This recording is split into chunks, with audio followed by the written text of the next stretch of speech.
Okay. So we are approaching the Fourth Crusade time, which is quite an emotional point for many. The Fourth Crusade, it's still approached differently, and we are right now in the 12th century, which was maybe the last quiet century of the Byzantine history. Okay, it was a positive century, but at the same time, it's important to uh, remember that something that happened always has roots in the past. So it's myopic to analyze some phenomenon, like would be Russian Revolution, for instance, without identifying problems that would precede the Russian Revolution. So, and same is true for the Fourth Crusade, and same is true for things right now. I think it's also wouldn't be unfair to distributing blame. Like, I mean, yes, we can see that like Alexios Komnenos, by inviting Venetians, he quickly relieved himself from problems, but in some way he set off a time bomb, having Venetians with very unreasonable taxation and so on. But at the same time, I don't think I really should distribute any blame to it in this sense, because he did his best. He did his best, and that's probably a story for any leader, because we're all human, we're all imperfect, and we just cannot do any better. That's my line. So okay, Elijah, what you have? No. Like before Alexios ascended to the throne, the empire was kind of on its last legs. It was not just in a bad spot, but like in the worst position it had been in for centuries, if not at the worst point ever. Because Yeah. they had lost Nicaea, which is not that far from Constantinople. Mhm. And if you think about it, all of those losses happened really over not that long of a time period. It was a very, very quick collapse before he came. And like, yeah, he introduced the Crusaders, but like they already had fights with the Normans, so they already had problems with Westerners. No, no, that's I take your point. I take your point. I mean, that's why I'm saying that that's why I mean, he did his very best. So true. Right. Okay. So for Alexios, he didn't care that much about Jerusalem, right? He would have been happy if Crusaders would just limit themselves to Jerusalem and just keep them at that distance in Jerusalem. But he really wanted to get Antioch. So it was his prize, and it was something that he wanted to get back, and also it was a strategically important, right? Because where Antioch is right now, it's Syrian Turkish border, right? So you can kind of see why it would be important to have more breathing space. And right now, we start to watch how Byzantium started to shrink. And with every reduction of territories, it means it's another strike towards the end of the empire right now. Because humanly, it wouldn't have been possible to reinvent Byzantium, right? Because it was losing, that areas that would uh, prolong the future, that would prolong existence of the empire, where the empire would be able to recruit new heads for the army, when where empire would be able to harvest more taxes. Okay, so all those areas, they were shrinking. At the same time, no one was out there altruistically to give a hand. So all help would come with a price tag at the best, and with attempts to take over at the wars. So that it was very cruel very cruel reality that's Byzantines operated. So uh, also with Alexios, new experience with Crusaders started to develop. And Crusaders, they were at the beginning very inexperienced in the East. They never actually dealt with Eastern Orthodox Christianity. So they also sent out of towns where they took Byzantine bishops. They would install their own Latin hierarchy. So, and the Byzantines would do the same.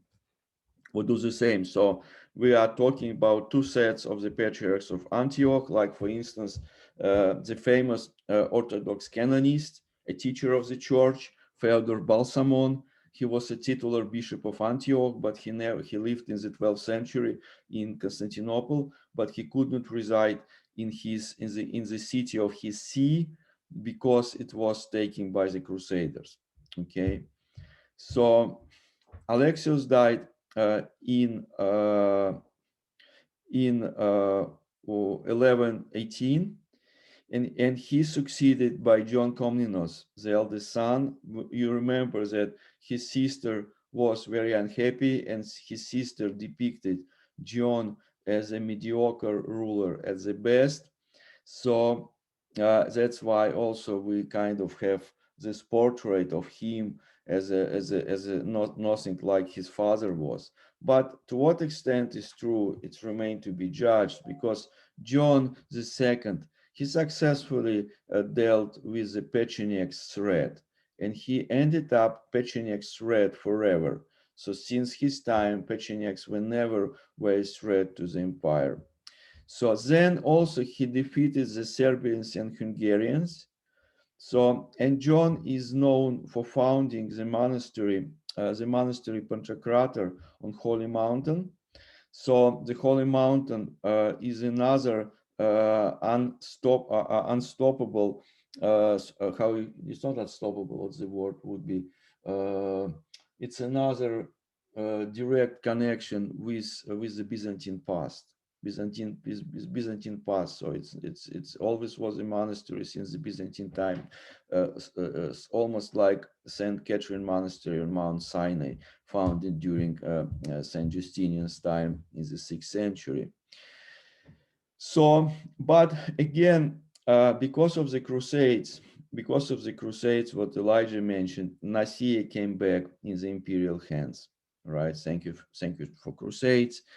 And Seljuks, they moved their capital to another ancient city, and we know there are questions submitted to St. Basil by Saint Amphilochius of Iconium. So they moved the Seljuks their capital to the city of Iconium, which is now known as Iconia, a city of Konya. And this is sort of heartland of the Turks. It's a holy place for the Turks, because it's like their first real capital. Nicaea cannot be treated as their capital. But then there was Konya, there was Edirne, Adrianople, and then there was Constantinople itself.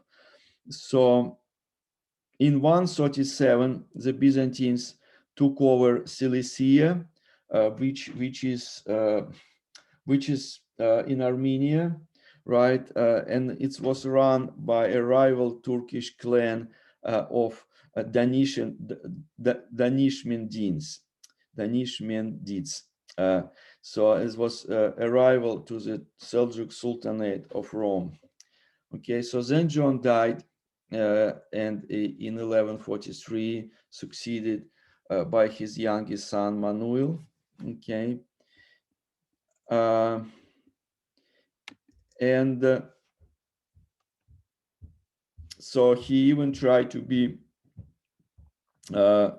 proactive, attacking the Seljuks, okay, and succeeded to the point that now Seljuks became, for a short time, but nevertheless, they became vassals of the Byzantines. So you kind of see that after Manzikert in 1071, there were various possibilities to change the game. So no one knew yet who is going to win. It's still at this point. No one knew that Byzantium is going to end. Okay, so kind of they still sort of gauging their forces against each other, sort of assessing each other's abilities. Okay, so Byzantines participate in Crusaders operations, but at the same time, mistrust was quite deep with Crusaders. Again, because Byzantines been there for centuries. So, and they also they treated Seljuks as their neighbors, whereas for Crusaders, they were still Muslims, first of all. They still Muslims, they still us versus them. Whereas for the Eastern Romans, so they didn't see them this way. They saw them as potential allies, as sort of, they kind of treated them more philosophical. And this attitude kind of puzzled the Westerners, because they thought, I mean, if they are friendly with our enemies, can we really trust them at all? Can we really trust those guys at all? So if they are really sort of philosophical, someone can say, no, you should use another adjective, not philosophical, but cynical. So they are cynical. They're going to betray us when it's going to suit them. And to some extent, maybe it was true. But I don't think really so that Byzantines were that bad that they would sort of backstab people and so on. But they kind of had different political philosophy, I guess. That's so. But Manuel is succeeded also in the very Byzantine way, sort of kind of broadening the Byzantine grand strategy.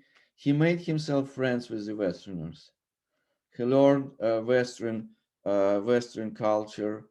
He now, instead of making Westerners Byzantines, he himself become a born again Westerner. So look, I'm like one of us. I uh, introduce tournaments. I don't know how tourneys. I mean, like nights fights, sort of in Constantinople that never was practiced. So his mother was a Hungarian princess, right? Both of his wives were Westerners. So he was really, he speaks the same cultural language. He was involved with astrology. So he kind of was like, I mean, almost like early Renaissance man. Is this Manuel the First? No. I mean, this is right.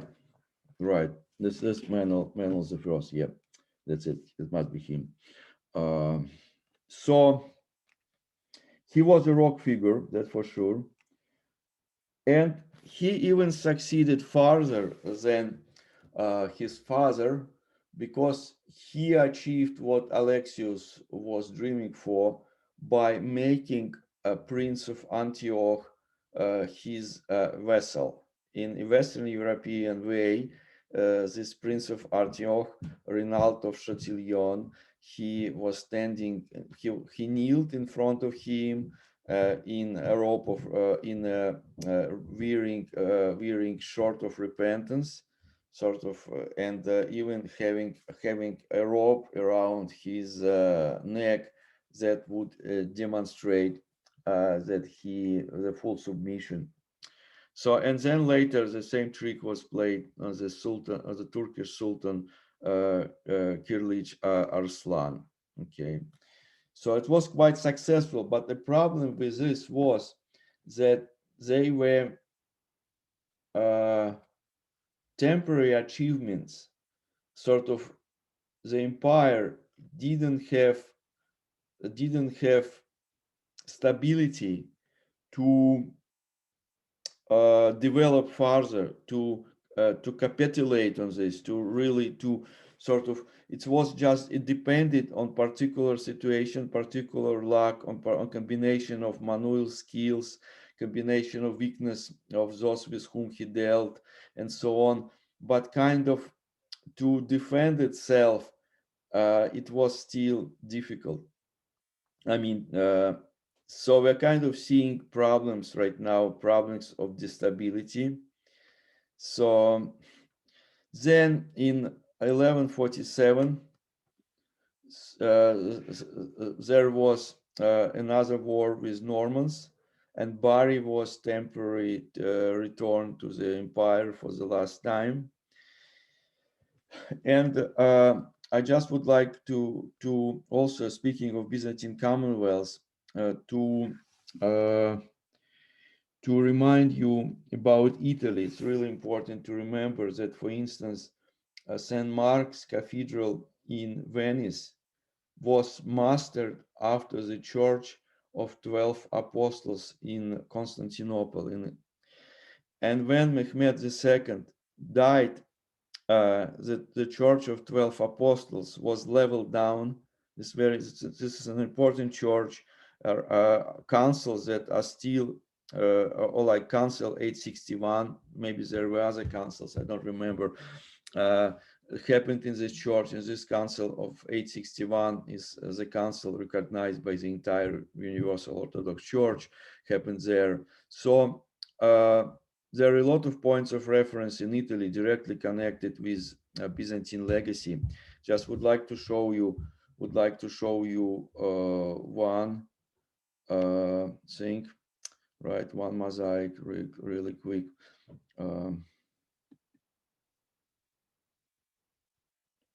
Okay.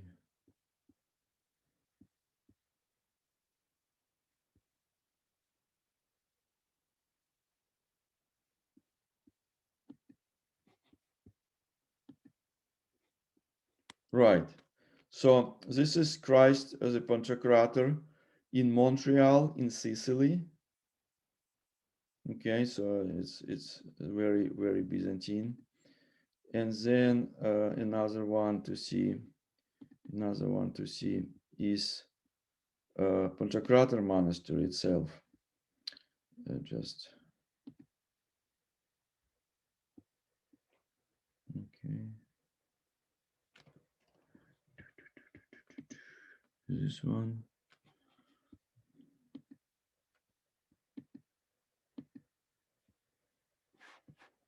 Okay, so can you see this, right? It's Mount Athos. Okay. So gives you idea sort of about Byzantium, how it was to be there. Okay. Right.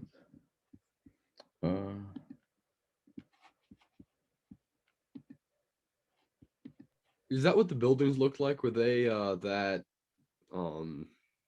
well constructed? Yes.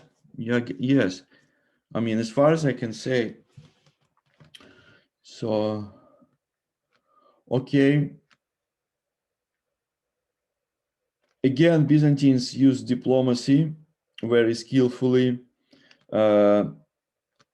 making coalition with the former enemy against the Western Emperor, no less than Friedrich Barbarossa.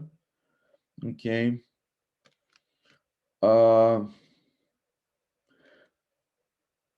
I was mentioning a number of times today destability, and this destability in the empire was connected also with this shrinking breeding grounds, also with another debatable issue of land granting, because when you have somebody who risks his life for you as a military, as a hero of your country, you need to reward this man, also with the idea that it would inspire prospective recruits to join your army. So you would give this person a land, you'll give land to this person.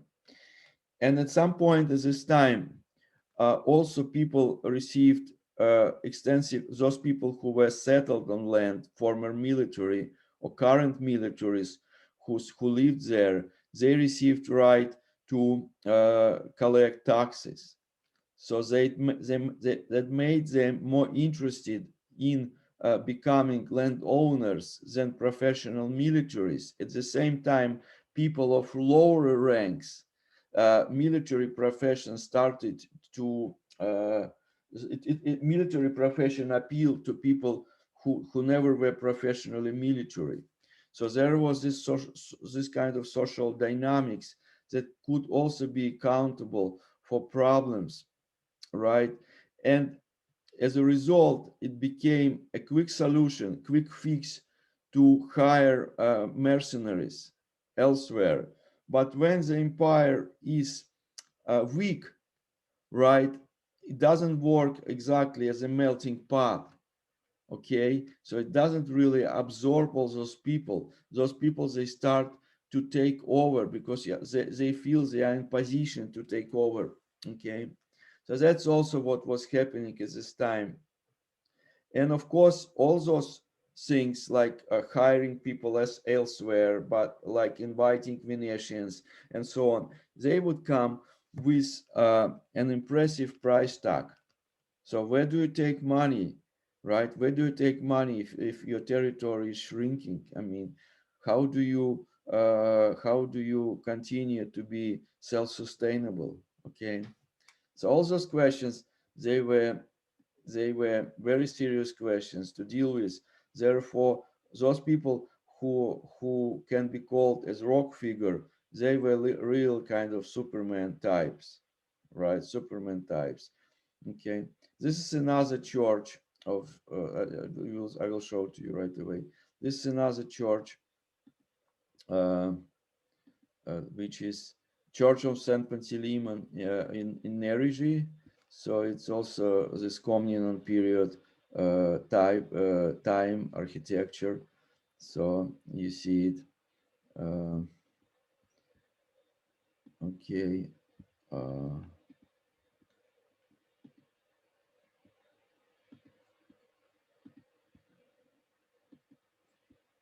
okay, what's going on?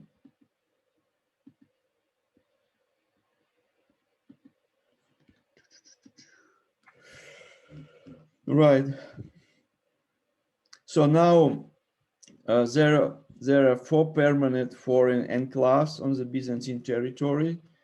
There are Turkish enclaves, and there are four Crusader states who very much depended on the Byzantines. And sort of when you have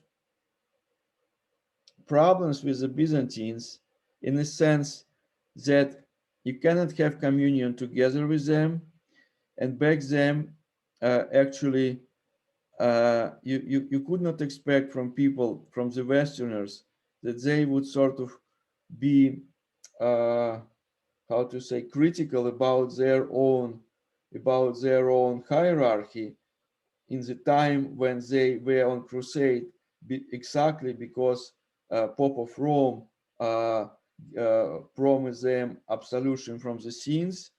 And then if you invite them to be critical of Pope of Rome, it's unrealistic. So the fact that the Byzantines were not in the communion with the Pope of Rome meant for them that at least to say they are bad Christians, sort of at worst they are not really Christians. So all those attitudes, they were there, and they were kind of pushing in direction. Wouldn't be better for us just to control this port, to control the port of Constantinople? Just so let's end up with all nonsense. We will be in charge there and we will operate there. So kind of those ideas, they were around, but they didn't have right time. They didn't have right time to implement. So now you can see this improvised map of Byzantine territories, right? I mean, Crusader states. So this is Mediterranean Sea, and this is the stripe. Those are stripe, right? Those are Crusader states. So Crusaders, they had border with Sultanate of Rome, with Seljuks. Okay, so there was Antioch, Tripoli, and Jerusalem, right? This was They were lucky because they could have access through the sea. But pay attention to the fact that they were surrounded by Muslim powers. Fatimid Caliphate, Egypt, okay, so since 1169, no less than glorious Saladin became Sultan of Egypt, okay. So here they have Muslims of Syria, and on top they have Seljuks. So as it is now, right, sort of Muslim powers, they cannot really they cannot foster the single front alliance, and they could not do it otherwise. They would just destroy the Crusaders.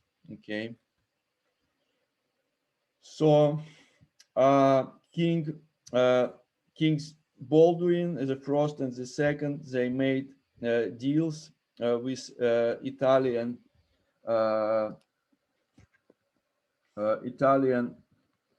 trade republics, that they would provide naval aid. That basically what Italian delivered to everyone. I mean, who was able to pay. They delivered safe sea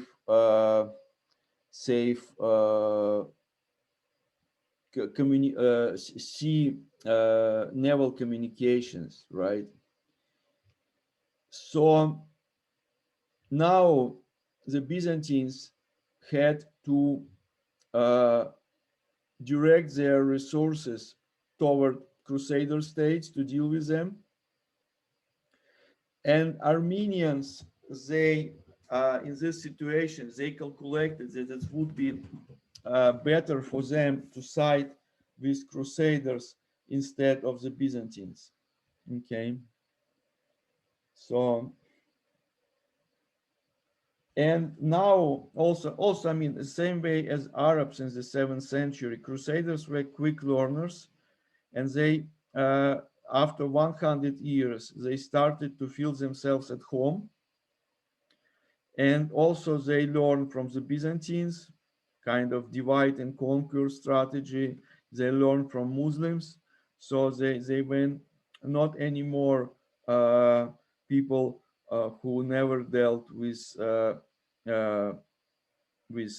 Easterners as they were in the time of Alexios.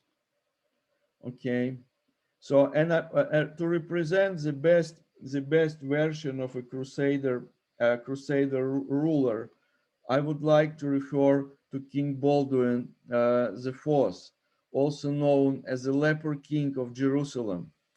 Okay, so let's see what we have about him here.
Okay, so I mean, this is a nice story regarding him. So it's more pleasant story to share than about would be about many other crusaders. Uh, right. So okay, so in 1187, Saladin recovered Jerusalem. It also was uh, a cultural victory because unlike crusaders, he didn't massacre non-Muslims. Okay, so at this point, all crusader states but Tyre were taken by Muslims. As a result, this provoked the Third Crusade, which became known as the Crusade of the Kings, because no less than Richard I, Richard the Lionheart, participated in the crusade, and Frederick Barbarossa of Germany led this crusade. So Richard, uh, on his way to join Frederick Barbarossa, decided to take over Cyprus. And Cyprus was technically Byzantine, but another marker of Byzantine's instability was that, what was his name? That's escaped me. Anyway, there was a person who took it over from the empire, collected taxes for himself, claiming himself an emperor, but nevertheless not interested in moving toward Constantinople. That was another sign of the times, that there were people chunking territories in the same way, chopping up territories in the same way as Crusaders did for themselves, without interest in taking over the whole operation, the whole empire. So Richard the Lionheart, he took it over, and then later on he sold it further to another crusader. Okay, so that's how empire was still losing territories. So now in 1176, at the battle of Myrokephalion, the Byzantines, they suffered a terrible defeat from the Seljuks. So, and Seljuks now were able to uh, tear off, tear out any uh, vessel dependence on the Byzantines. So they stop paying tributes and so on, and now they became on top. Okay, so this is. Oh, I'm sorry, gentlemen. This is your break time. Right. We'll continue. We'll continue at 10 o'clock sharply. Okay. So thank you.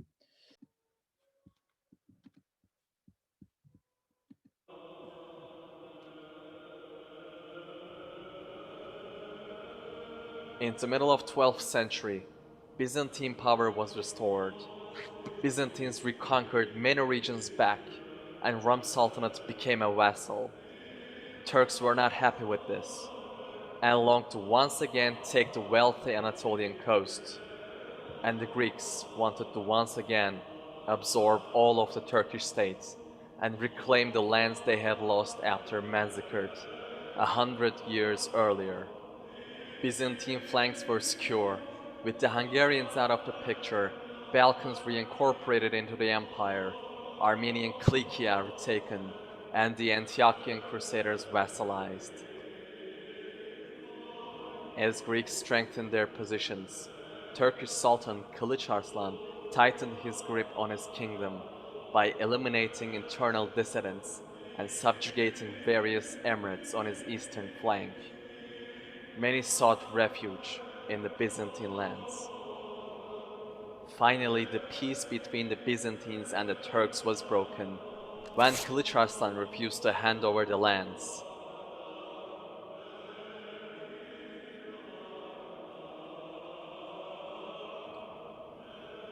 Byzantines gathered a massive army and started to move out from Lopadion under the command of Emperor Manuel towards the Turkish realm across Anatolia. The Turks were terrified of this massive army and sought peace, but only to no avail.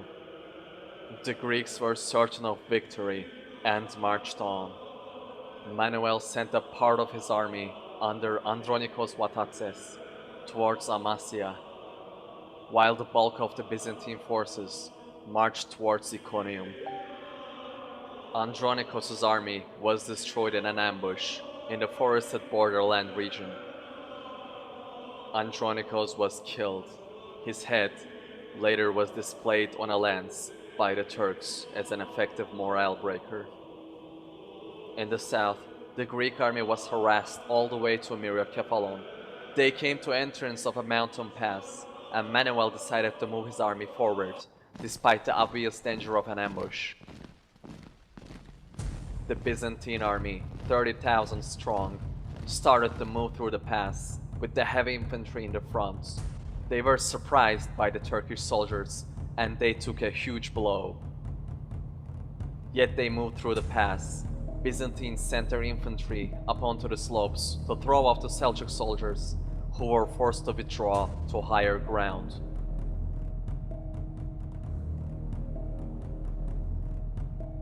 While the vanguard of the Byzantine army pushed through the pass, the rear flanks found themselves in the middle of the Turkish ambush.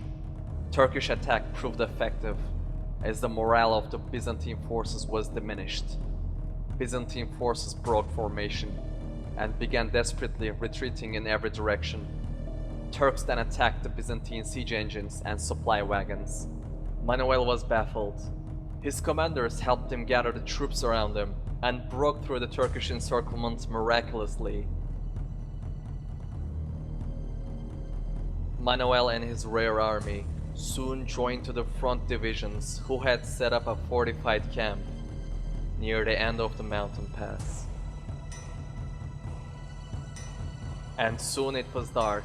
Turkish horse archers harassed the camp several times throughout the night. Soon it was dawn, and both sides realized their huge losses. Loss of siege engines rendered the battle meaningless for the Greeks. Kılıç Arslan sent envoys to the Byzantine emperor, hoping to secure peace. It was clear that the Turks had no intentions of continuing to hostilities either, as their forces were unable to continue to attack due to lack of numbers. Kılıç Arslan sent various gifts to the Byzantine emperor, hoping to present his sincerity.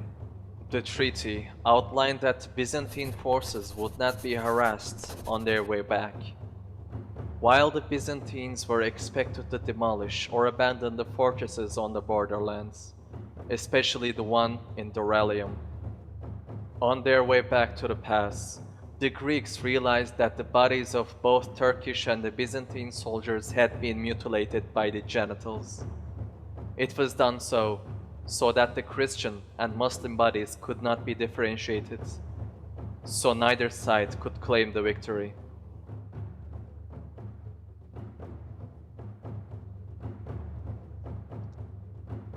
The defeat at Myriokephalon did not affect the Byzantine army in the long run, but the battle had a bigger psychological impact on the Byzantines, and the balance of power was slowly shifting again, this time in Turkish favor.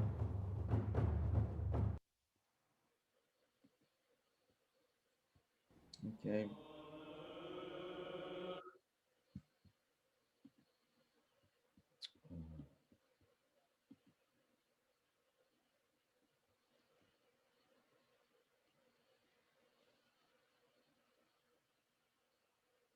Right.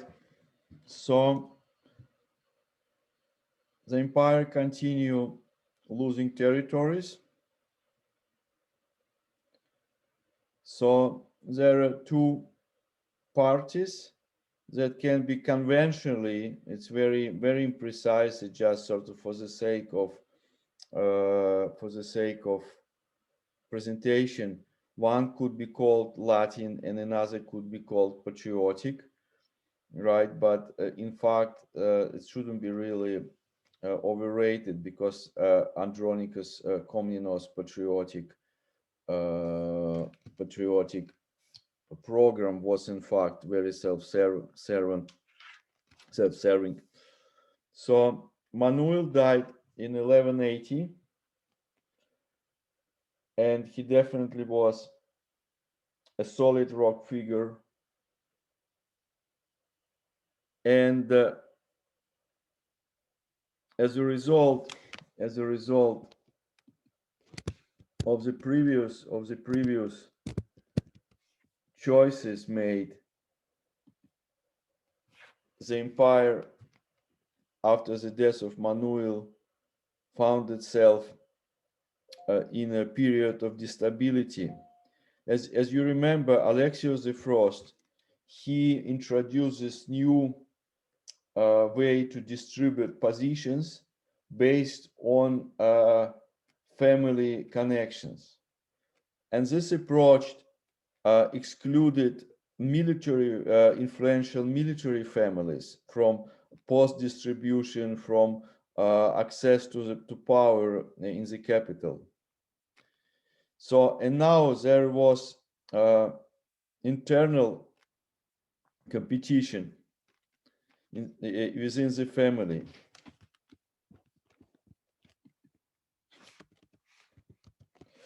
Manuel's son Alexios II was either 11 or 13 years old. So his mom, Maria from Antioch, she was part of the Regent's Council, where Patriarch also was a member. So in this situation, Manuel's daughter from the previous marriage, Maria Porphyrogenita, she organized an unsuccessful revolt. So when the revolt was butchered, she called for the help of Manuel's cousin Andronicus. So Andronicus marched on Constantinople, but Maria hadn't realized actually that she was signed herself a death warrant by inviting her relative. So Andronicus, having arrived in Constantinople in 811, he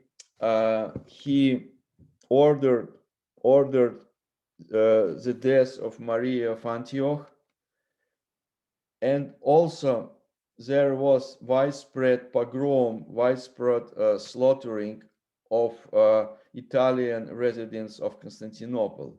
And you now see that this is just beyond the corner from the Fourth Crusade. Which is this the massacre of the Latins? Yes. It's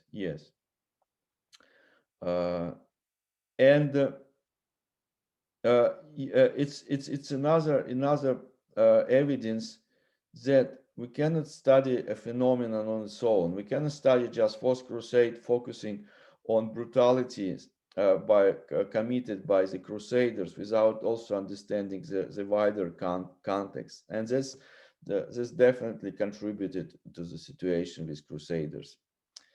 So again, it was as a result toward economic successful practices, similar as against Jews in the Russian Empire. So, and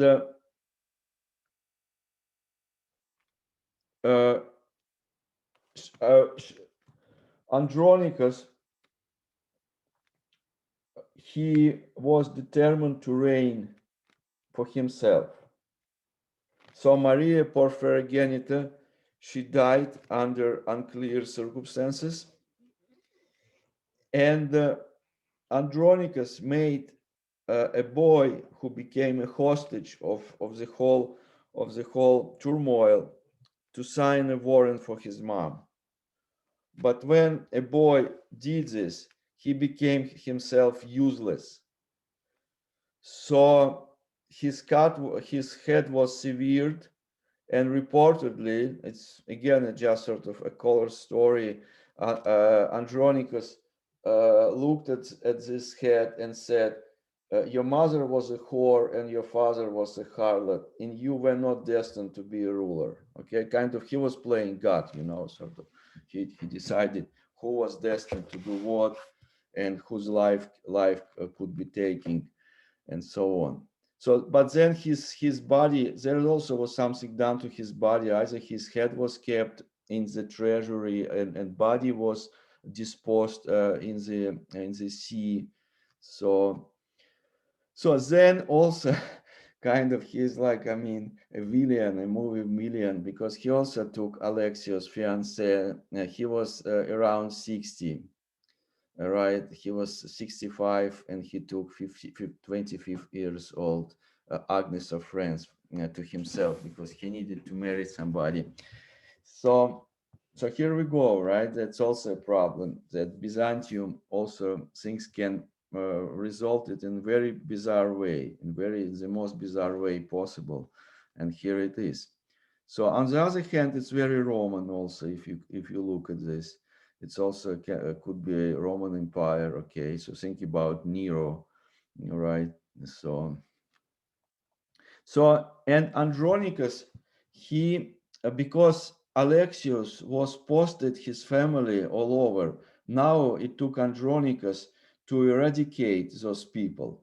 So he kind of declared terror against wealthy landowners, and this was like coming back of focus in the 7th century, whom Emperor Heraclius dealt with.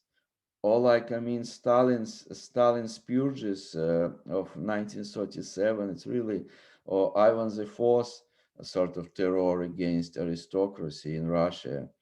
Okay, so, and he really contributed a lot toward instability, because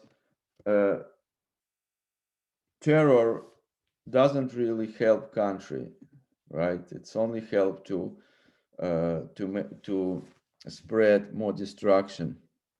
But since there is always manus Dei, providence, or like factor of unexpected, as a historian would say. So Andronicus henchmen were about to apprehend another aristocrat, another nobleman, Isaac Angelus. And Isaac did what a man supposed to do. Instead of waiting when he would be slaughtered, he fought back. And he fought back so successfully that he released himself from this hit squad. And he ran out. And when he was running out, he ran into a demonstration, a street mob demonstration, who were protesting against Andronicus. So, and it was right away, here is the man, and here is our emperor. So what else do we need? Okay, so now we are dealing with Roman ochlokratia, another word, like rule of the mob, right? So with Romans mob, right? Andronicus was out of town at this time. That's why they probably demonstrated, I don't know. But when Andronicus arrived, he haven't realized that despite all this reign of terror, he did not defend himself efficiently. So he was seized by this crowd, and then invaded and Andronicus was how to say, handsome man. He was a handsome man. So they invented the most horrible death for him. They tortured him in the course of several days at the hippodrome, cutting one hand on one day, taking an eye on another day. So kind of they really did their very best revenging him. Okay, so that's another how to say, facet of Rome, another facet of Constantinople, right? So, but Andronicus, he was himself from the Black Sea shore, right? And there remained his family, and his family later on became known as Great Comneni. So kind of it was the last surviving independent Byzantine power, taking after already the end of Constantinople by the Ottomans. So now Isaac Angelos, right, and he liked to emphasize that actually he is Komnenos because his great grandfather was Alexios. So, but he was Angelos. He was able to defend Thessaloniki from the Crusaders at this battle at Demetrices. Okay, and they are often called two incompetent rulers, right? But again, it's all depend on approach. It's all depend on what they could do, and I think also facts. The facts are not that flexible about calling them just incompetent. Okay, so I think it's maybe a little bit a stretch to call them incompetent.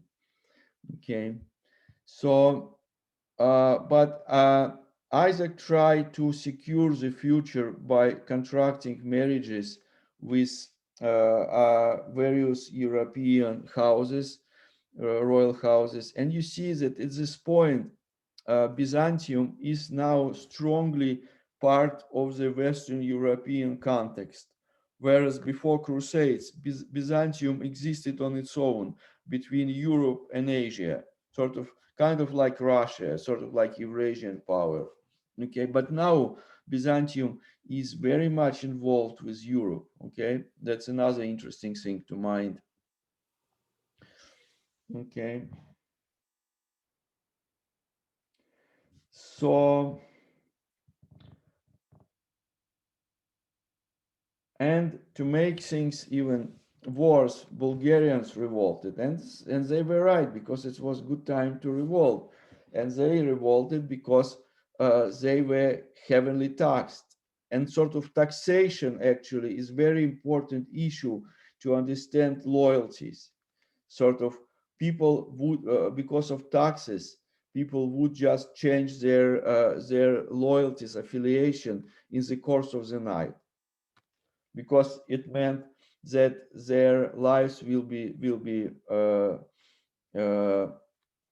spared, right? Because they could end up having their children sold and so on if taxes were not paid, sort of, and if somebody would promise them tax heaven, tax alleviation, they would go with this person. So now Bulgaria started to back on its feet. Okay, sort of taking territories from taking back territories, to the point that you see here is the city of Varna. Okay, so there's a city of Varna became the last Byzantine fort on the Bulgarian territories, and when the city of Varna was taken, those who survived from the Byzantine garrison were put alive in a moat, and this moat was covered with soil, so they were buried alive. So I mean, a very brutal time to live. So we should also realize it's very far away from our understanding of society. Okay, so now Saladin, right, the Sultan of Egypt, Salah ad-Din, he destroyed Crusaders' army next to the Sea of Galilee. Okay, we will watch a little bit of this.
God wills it.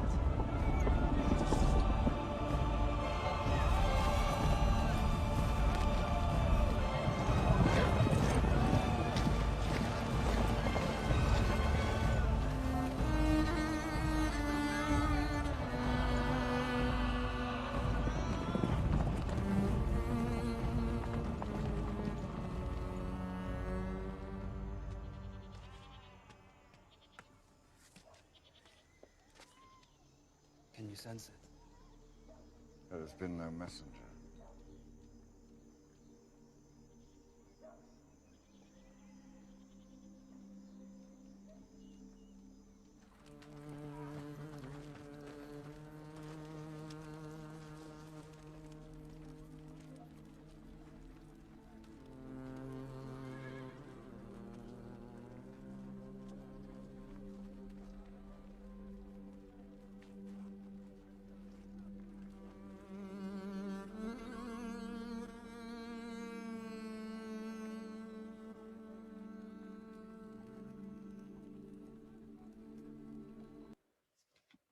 Okay, so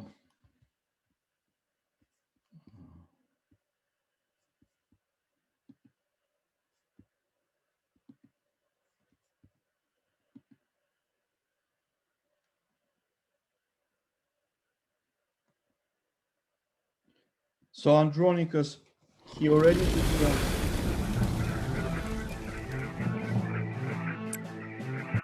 So Andronicus, he already began negotiations with Saladin. Okay, so and Isaac concluded a peace treaty with him, and so it was done in the time when Crusaders, they lost almost everything in Holy Land.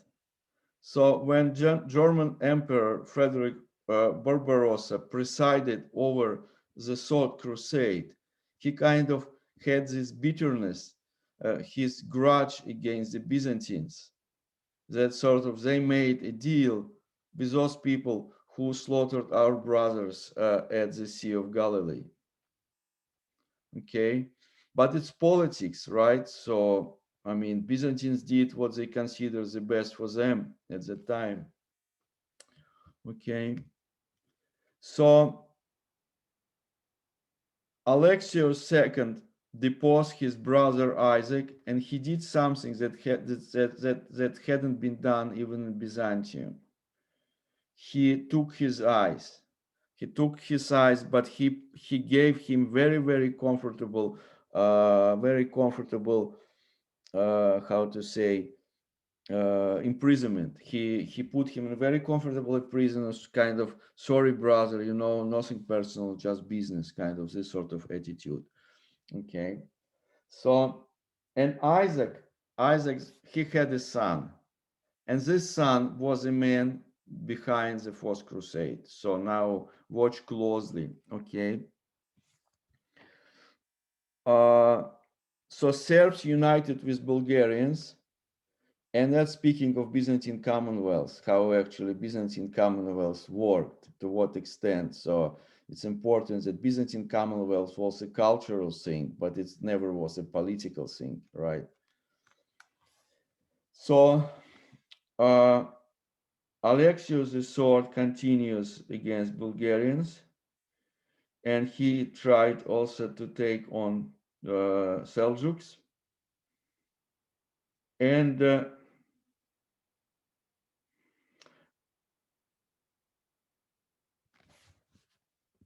right.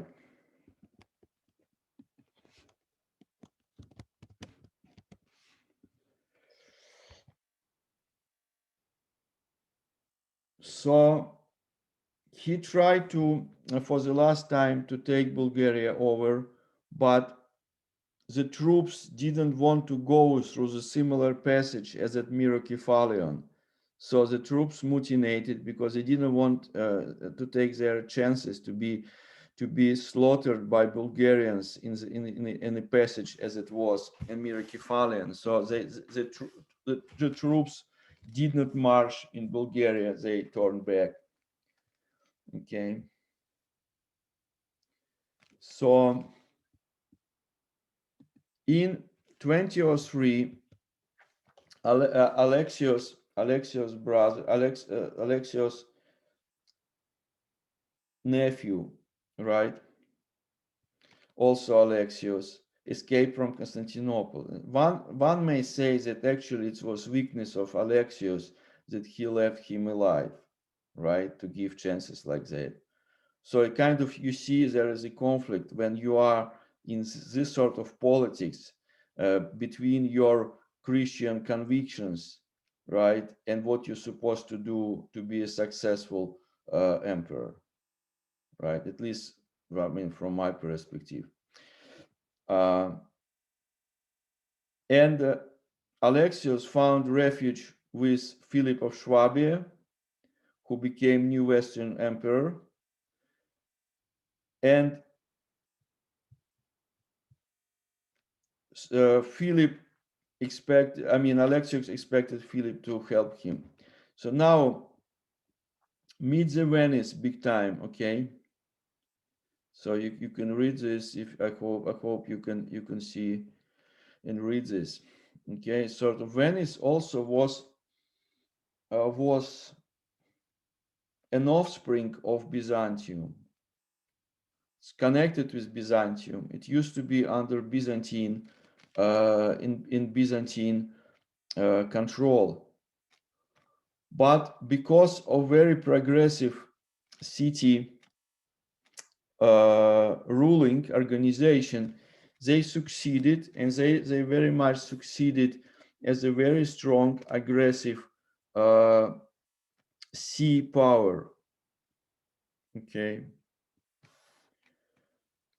So we discussed already about Alexios' arrangements with the Venetians, but nevertheless, those conditions were prolonged after Alexios, that Venetians would continue operate, and the Byzantines depended on them, because at that time they were not a naval power to reckon with. And Venetians also, they were in charge of cargo, of delivering Byzantine's cargo even within the empire, within the imperial ports. So they were kind of like sort of hired naval service hired by Byzantiums. Okay, so I mean, there are different approaches to the Fourth Crusade. One of the approach that I haven't really studied, but I mean, it's interesting that actually Venetians needed Alexandria more than Constantinople, and so they really wanted to direct the Fourth Crusade there, that they would land in Alexandria on their way to Jerusalem, right, and would take Alexandria for Venice, because the Fourth Crusade right away would become they would become a hostage of Venetians, in the sense that they would have to pay back all expenses, because Venetians, they stop all operations, all naval operations, in order to supply the needed amount of ships for crusade. Because just think about it's huge number of people to ferry over. It's not they can do it just as a side deal. No, they put on hold everything in order to serve the Fourth Crusade. So they themselves had a lot of stuff at stake with the Fourth Crusade. Okay, so let's see what's here regarding Venice. Okay.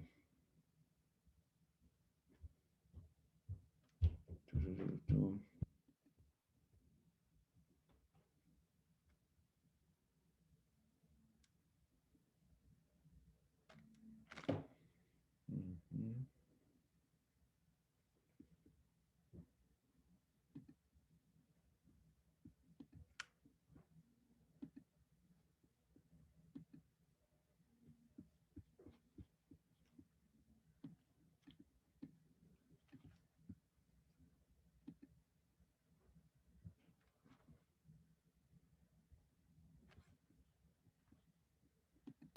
Merchants stole the body of St. Mark from Alexandria in 829, and when his body was brought back, this was obviously an incredibly important relic, and the construction on the church began soon after that. Now think about this. St. Mark was one of the evangelists, one of the authors of the New Testament. It doesn't get more important than this.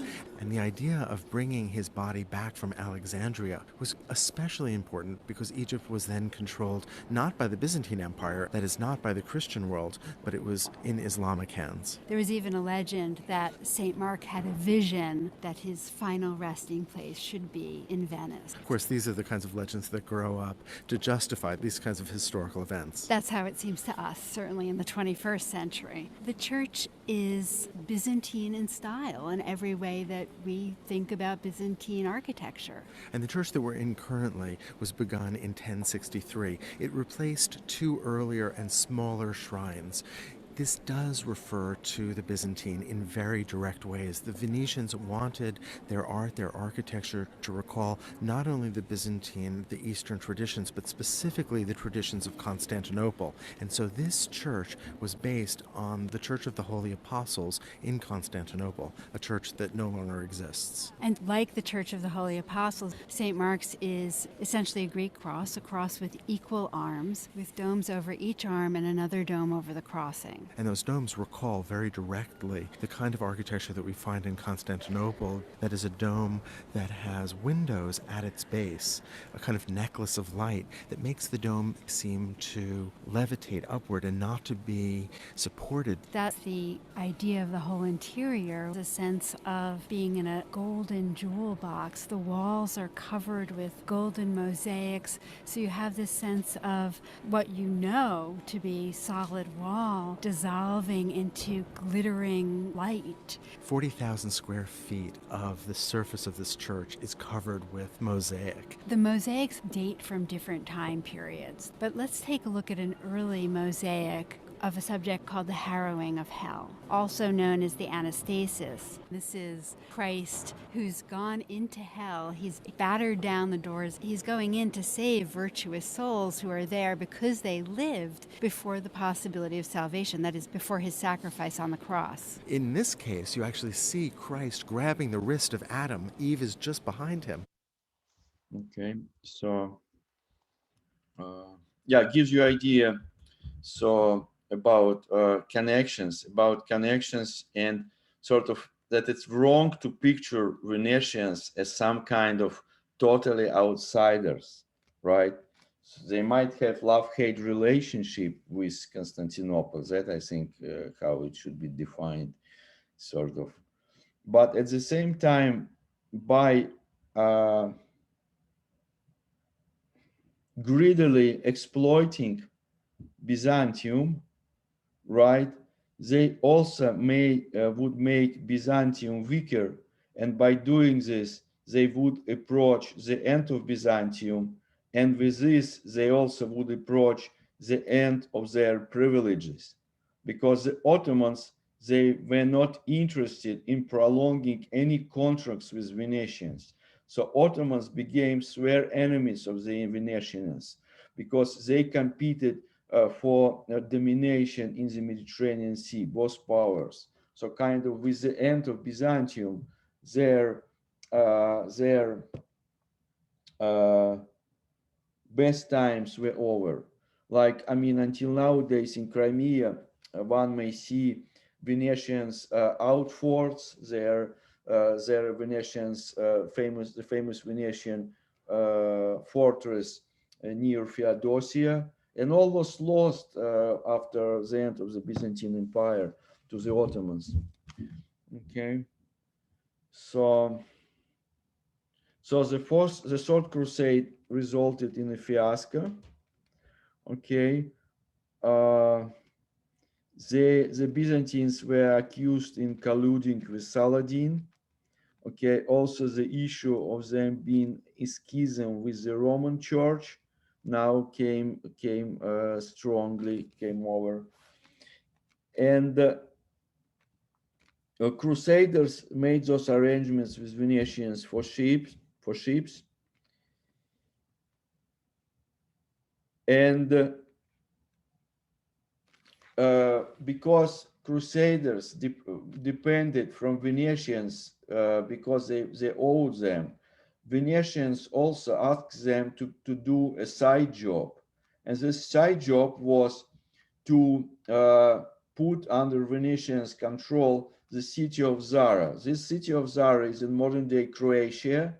It was a perfect Roman Catholic city. The only problem was that this city didn't want to be under Venice. So Crusaders took over the city for Venetians, and that made Pope furious, because a crusade supposed to be a religious mission. It's supposed to be sort of like jihad thing. You kind of kill, but you kill with big ideas in mind, right? So you kind of go there. You cannot just you cannot do any sinful things on this way, right? So by doing this, the Fourth Crusaders already breached their mandate, go to Jerusalem, and they also were excommunicated because of that by Pope of Rome. So kind of it became now they put themselves in bad standing, right? So because they departed on crusade, being excommunicated by Pope, it doesn't make sense. Doesn't make sense. Kind of you do things for church while you are excommunicated. Okay. So, and around this time, the son of Isaac II, Alexios, he presented himself to Crusaders as a rightful claimant for the throne of the Eastern Roman Empire, who would be able to foot their bills. And that was super attractive, a super attractive offer. I mean, of course, I'm sure there were voices, but how do we know if he was able to deliver on his promise? But kind of, they thought once we're there in Constantinople, I'm sure we will take care of this. It will be sorted out. Okay. At the same time, there was an emperor, and why would you support him when there was already his uncle in Constantinople? Okay. Again, Pope Innocent IV didn't give a blessing for this. Okay, and nobody wanted Alexios back in Constantinople. He wasn't known in Byzantium, right? He wasn't a rock figure, very far away from this. So kind of you have all ingredients that you need for disaster right now. Okay. So let's look at the Fourth Crusade a little bit. Let's see.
Okay, so as Crusaders succeeded in something that even the Ottomans 250 years after them could not do. They were able to go through the chain that was blocking the Golden Horn, and they got access from the rear, from the harbor to the city. Okay, so that's how they took over. But Alexios IV, whom they brought, right, he was killed by the people of Constantinople. He apparently didn't have any support base in the city. So a man from the patriotic party who has like a Turkish origin name, Murtsufalos, Alexios Murtsufalos, he became for the short time Alexios I. But at this time, Crusaders could not go farther to Alexandria because they, at this point, they didn't want to go in April, right? It wasn't good time to move. So there, Alexios the Fifth, he took the approach he took toward Crusaders, that no conversations with Crusaders will be offered. So their food supply, they were running out of food. So to some extent, their move on Constantinople was hardly inevitable. So they basically, it was asking them, the way the whole situation asked them to take over the city, right? Which of course followed by looting of the city, and followed by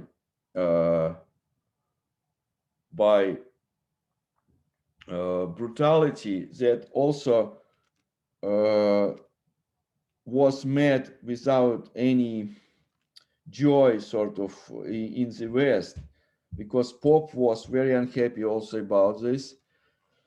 Yes, I mean, as a result of any troubles, we have horses from the hippodrome now in Venice, and very many relics spread around Europe and so on. So this is kind of like, otherwise they might be lost.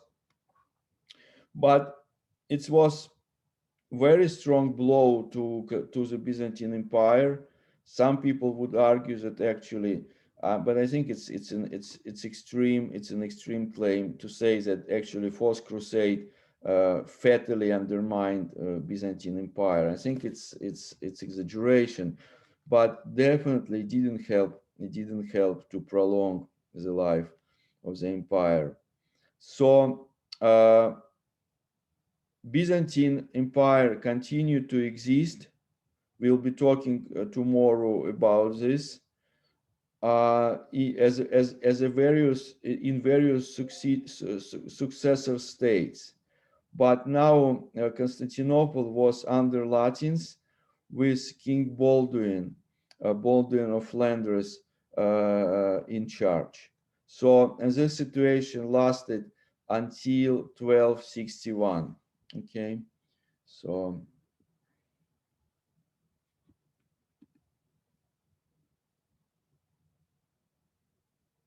yeah, something that, yeah, I think that's it.